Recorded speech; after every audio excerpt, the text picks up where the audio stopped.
ಅಧಿಕಾರಿಗಳು ತಮ್ಮ ಕುಟುಂಬದವರ ಹೆಸರಿನಲ್ಲಿ ಬೇರೆ ಬೇರೆ ಸಂಸ್ಥೆಗಳಲ್ಲಿ ಹೂಡಿರೋಂಥದ್ದು ಮಾಹಿತಿ ಬಂದಿತ್ತು.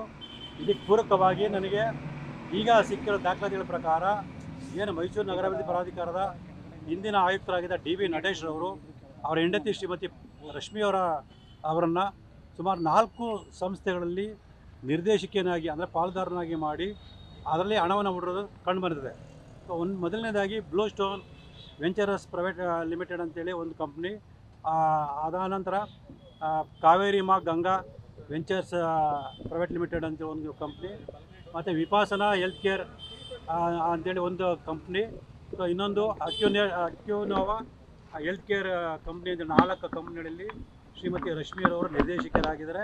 ಸೊ ಅದರಲ್ಲಿ ನಟೇಶ್ ಅವರು ಅವರ ಹೆಂಡತಿ ರಶ್ಮಿಯವರ ಮೂಲಕ ಹಣವನ್ನು ಹೂಡೋದು ಕಂಡು ಬಂದಿರ್ತಾರೆ. ಬ್ಲೂ ಸ್ಟೋನ್ ವೆಂಚರ್ಸ್ ಸಂಸ್ಥೆ ಏನಿದೆ ಆ ಸಂಸ್ಥೆಯ ಮೂಲಕ ಭೋಗಾದಲ್ಲಿರ್ತಕ್ಕಂಥ ಒಂದು ಅಪಾರ್ಟ್ಮೆಂಟ್ಸಲ್ಲಿ ಒಂದು ಪ್ಲಾಟನ್ನು ಖರೀದಿ ಮಾಡಿರೋಂಥದ್ದು, ಮತ್ತು ಇಲ್ವಾಲ ಹೋಬಳಿಯ ಉಯಿಲಾಳು ಗ್ರಾಮದ ಅಲ್ಲಿ 30 ಗುಂಟೆ ಅಲ್ಲ 1 ಎಕರೆ 30 ಗುಂಟೆ ಜಮೀನನ್ನು ಖರೀದಿ ಮಾಡಿರೋಂಥ ದಾಖಲೆಗಳು ನನಗೆ ಲಭ್ಯವಾಗಿದೆ. ಈ ಎಲ್ಲ ದಾಖಲೆಗಳನ್ನು ಆಧರಿಸಿ ಇವತ್ತು ನಾನು ಲೋಕಾಯುಕ್ತರಿಗೆ ಮನವಿ ಪತ್ರವನ್ನು ಕೊಟ್ಟಿದ್ದೀನಿ. ಏನು 50 ಪದಗಳ ಅವ್ಯವಹಾರ ನಡೆದಿದೆ, ಅದರಲ್ಲಿ ಪಡೆದಿರ್ತಕ್ಕಂಥ ಅಕ್ರಮ ಹಣವನ್ನು ಈ ರೀತಿ ಅಧಿಕಾರಿಗಳು ತಮ್ಮ ಕುಟುಂಬದ ಹೆಸರಿನಲ್ಲಿ ಅಥವಾ ತಮ್ಮ ಆಪ್ತರ ಹೆಸರಲ್ಲಿ ಹೂಡಿರೋಂಥದ್ದು ಕಂಡು ಬಂದಿರೋದ್ರಿಂದ ಇದ್ರ ಬಗ್ಗೆ ತನಿಖೆ ನಡೆಸಿ ಕ್ರಮ ತಗೊಳ್ಳಿ, ಮತ್ತು ನಾನು ಮಾಡೋ ಆರೋಪ ನಿಜ ಕಂಡು ಬಂದಲ್ಲಿ ಅವ್ರನ್ನ ಆರೋಪಿಯನ್ನು ಮಾಡಿ ಅಂತೇಳಿ ಮನವಿ ಮಾಡಿದ್ದೀನಿ. ಸೊ ಇದೇ ರೀತಿ ಜಾರಿ ನಿರ್ದೇಶನಗಳು ಕೂಡ ನಾನು ಒಂದು ದೂರನ್ನು ಕೊಟ್ಟಿದ್ದೀನಿ. ಜಾರಿ ನಿರ್ದೇಶನ ಏನಾದರೂ ಅಪ್ಡೇಟ್ ಸರ್, ಮೊನ್ನೆ ಅವರು ಲೋಕಾಯುಕ್ತ ಅಧಿಕಾರಿಗಳಿಗೆ ಒಂದು ಪತ್ರವನ್ನು ಬರೆದ ಕಂಡು ಬಂದಿದೆ. ಆ ಪತ್ರದಲ್ಲಿ ಏನು ನಾನು ಆರೋಪ ಮಾಡಿದ್ವಿ, ಆ ಆರೋಪಗಳು ಮೇಲ್ನೋಟಕ್ಕೆ ಸಾಬೀತಾಗಿದೆ ಅನ್ನೋದು ಕೂಡ ಅವರು ತಿಳಿಸಿರೋದು ಕೂಡ ಕಂಡು ಬಂದಿದೆ. ಸರ್, ಈಗ ನಿನ್ನೆ ಒಬ್ಬರು ಎನ್ಕ್ವೈರಿಗೆ ಬಂದಾಗ ಹೇಳ್ತಾರೆ 50-50 ಕಾನೂನು ಪ್ರಕಾರವೇ ಆಗಿದೆ, ಕೋರ್ಟ್ ಆದೇಶದಲ್ಲಿ ಯಾವ ಕಾನೂನು ಪ್ರಕಾರ ಆಗಿದೆ, ಯಾವ ಕೋರ್ಟ್ ಆದೇಶ ಪ್ರಕಾರ ಆಗಿದೆ, ದಯವಿಟ್ಟು ಅದು ಬಿಡುಗಡೆ ಮಾಡೋಕ್ಕೆ ಹೇಳಿ.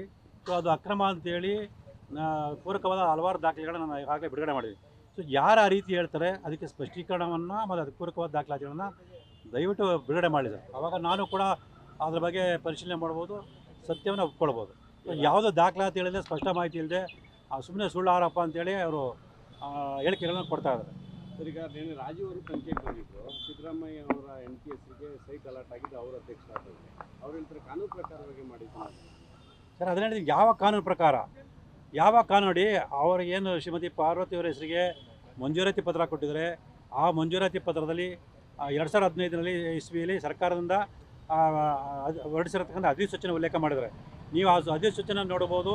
ಅದರಲ್ಲಿ 50 ಅನ್ನೋ ಪದ ನಿವೇಶನ ಕೊಡಬೇಕು ಅಂದರೆ ಯಾವುದೇ ಉಲ್ಲೇಖ ಇಲ್ಲ. ಮತ್ತು ಶ್ರೀಮತಿ ಪಾರ್ವತಿ ಹೆಸರು ನೋಂದಣಿಯಾಗಿರ್ತಕ್ಕಂಥ ಕ್ರಯಪತ್ರ ನೋಡ್ಬೋದು.